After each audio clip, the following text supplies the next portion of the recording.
Hi, I'm Chris Raptis, Raptis Real Estate. Welcome to episode number 20. And I want to give you a quick synopsis of what we've been discussing over the last couple of weeks, because I don't expect you to go through every video. I know everyone's busy.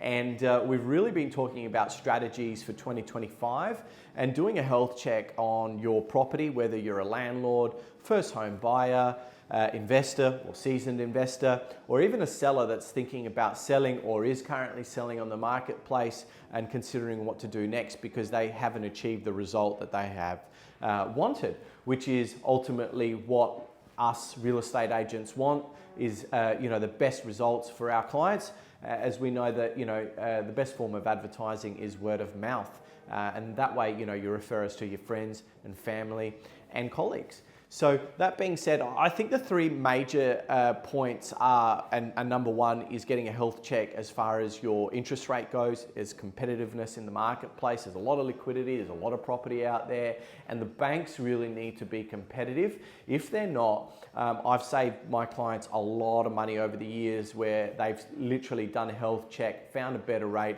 had a better bank, better customer service, and they've been extremely grateful, especially when it comes to borrowing as well. A lot of banks will tell you that they can only borrow or you can only borrow a certain amount. Then my clients will come to me and say, Chris, we just can't afford that. I'll pass them on to a mortgage broker that we've built a relationship with over the last 20 years, and you'd be surprised they would be able to get $50,000 to $100,000 more just by purely either getting a new valuation or someone who really takes time to look at the client and work with the business development manager of that bank to get the best result for that client. So, don't let your negativity, don't let what other people tell you or say impact your strategies and your decision making moving forward, as what you do now will impact how you're going to retire, how much money you're going to have. And these are the things that you really have to think about, which you may not want to think about, but it is something that you should consider, because getting the right advice is so crucial, especially when it comes to real estate. It is your biggest investment, and getting advice from people that have done, or should I say professionals that have been doing this with experience for a long time, can be the difference between you really taking the next step forward and growing that portfolio. Or you can be lazy, you can go down the road, you can go and get bad advice, and that's reflective on people's health. They go down and they go to the fast food joints over and over and over again, and look at what happens to their health. I mean, if you've done your research in Europe, you'll notice that some of the restaurants that are situated in amongst the action aren't the best restaurants to eat at. They feed off the views, yet they don't actually do a very good job when it comes to food, because they don't need to. They got you there. So don't be a casualty of that. Go down the side street. Sometimes you got to go off the beaten track to find the right restaurant, to find the right professional, to find the right person that's going to help you. So, just think about that. Do your own research. Don't listen to what other people have to say. Think on your own devices, because every property is unique, right? It holds its own merits. So don't let your negativity or your thoughts inhibit you from moving forward and making the best decisions so you can do and make the right strategies for 2025.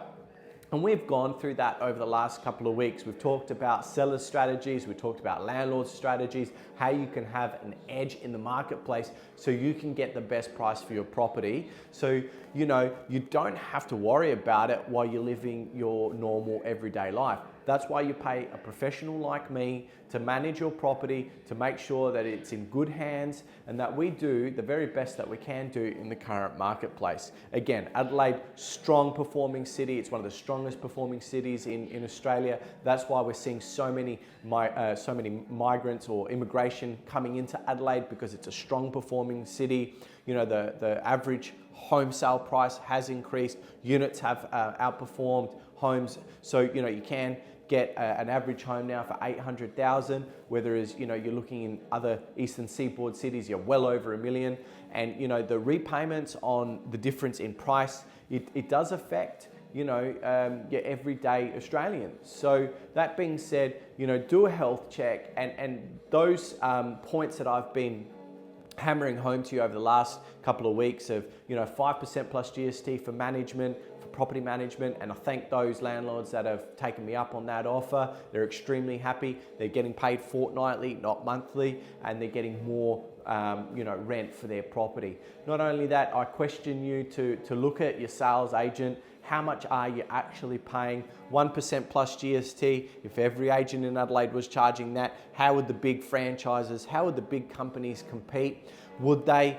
And the question is, they have to be competitive, right? And that's the thing. I'm not Woolies, I'm not Coles, I don't pretend to be, but the small delicatessen on the corner does have the gourmet food, has the personalized approach, can give you a specialized strategy for your property. So that's all I ask is, do your own research, question, what you're reading, because not everything is true. People do have hidden agendas. And I think as I become older and more experienced in the industry, I've done a little bit more of peeling back the onion to work out my thoughts on things and not just blindly trusting what other people say.